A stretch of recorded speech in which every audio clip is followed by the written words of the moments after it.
Hi kids! Welcome to Teacher Beth Class TV. Science.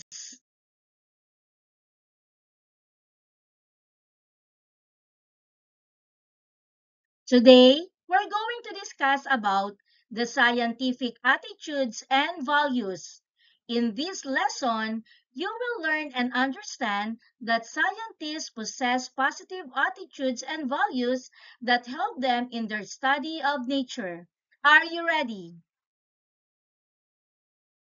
Do you know that scientists possess positive attitudes and values that help them in their study of nature? The same attitudes and values led Filipino and foreign scientists in making their discoveries and inventions. You may not be a scientist, but these attitudes and values will help you solve real life problems too. What are scientific attitudes and values? Scientific attitudes and values are behavior or characters that a scientist should possess. What are these attitudes and values? These are the scientific attitudes and values. Curiosity. Curiosity is the desire to learn, to think, to inquire, and to discover. A scientist constantly asks questions, finding answers to these questions, and discovering new things.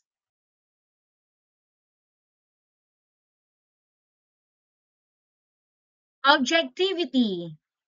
Objectivity means gathering true observations and not hearsay. A scientist has no biases. He can look at things without being affected by his feelings and not allowing them to affect his judgment.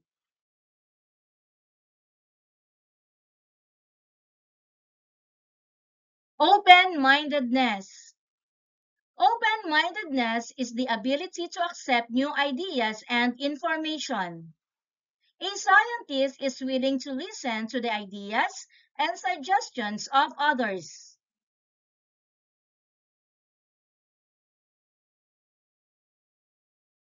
Honesty.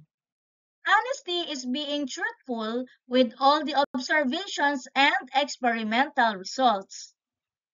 A scientist does not claim others' work as his own.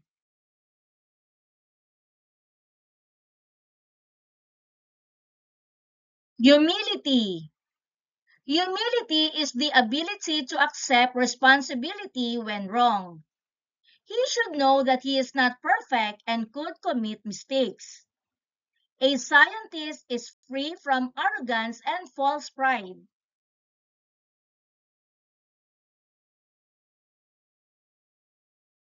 Patience. Patience is the ability to keep a good attitude while waiting. A scientist waits calmly for the result, since most scientific study takes time. A scientist must be ready to spend more time working on a problem without complaint to get the most accurate results.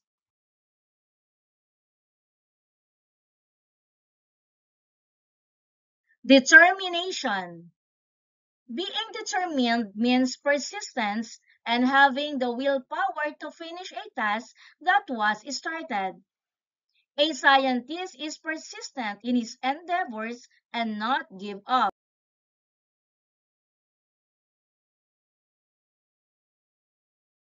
Acceptance of failure. Scientific investigations are not always successful. Accept failure. Failure may be considered as a kind of success to a scientist. Failing in one's work means finding a new way to resolve a problem. Once again, these are the scientific attitudes and values.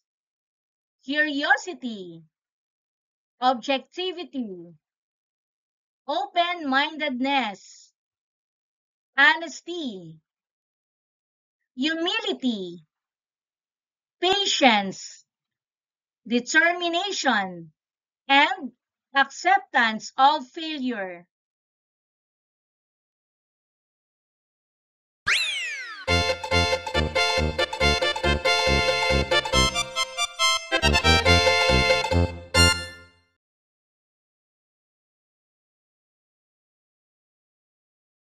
Tell the scientific attitude applied in a given situation. To actively participate in this activity, you may write your answer in the comment section. Lance is not biased. He relies on actual observations and is not emotional in interpreting data. His attitude is objectivity.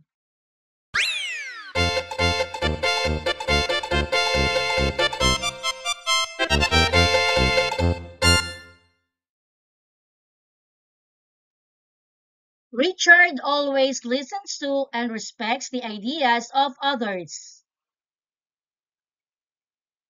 The answer is open-mindedness.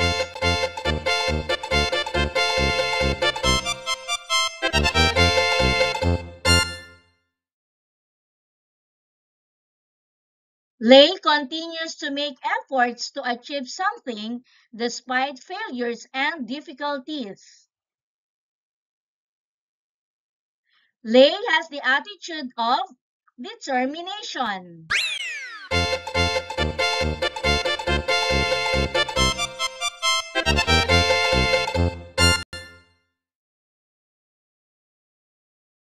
Kevin records observations and results without changing them. And the answer is honesty.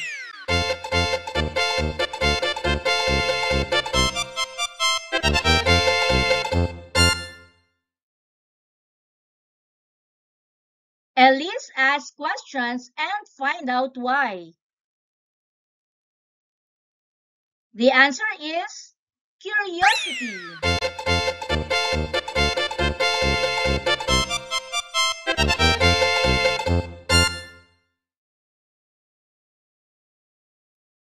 Lucy is persistent and has the willpower to finish the task that she has started. The answer is determination.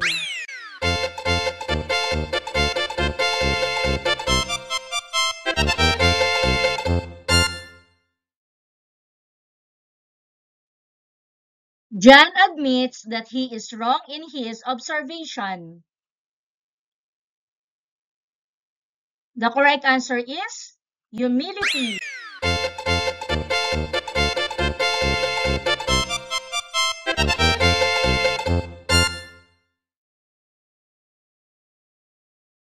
Raver is very eager to find the answers to his questions. The correct answer is curiosity.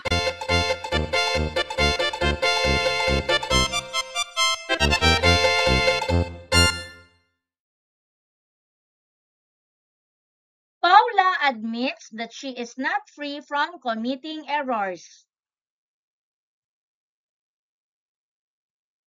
And the answer is humility.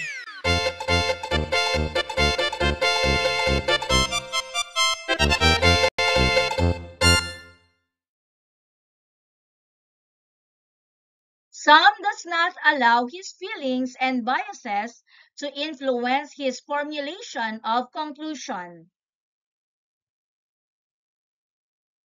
The answer is objectivity.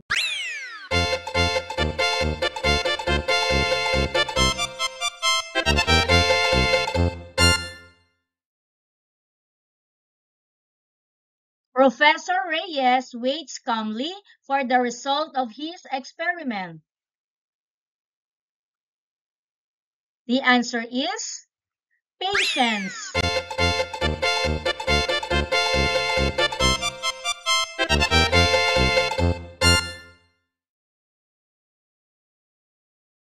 Razel failed in her experiment, but she knows that she will find a new way to resolve the problem. The answer is acceptance of failure.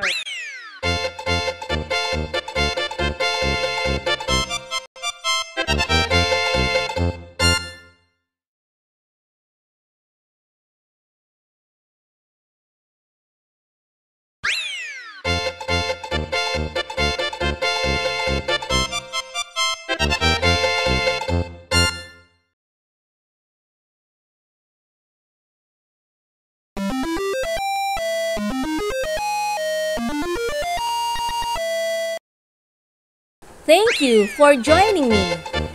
Let's learn, play, and grow together. Teacher Beth Class TV. Subscribe, like, and share. Thank you.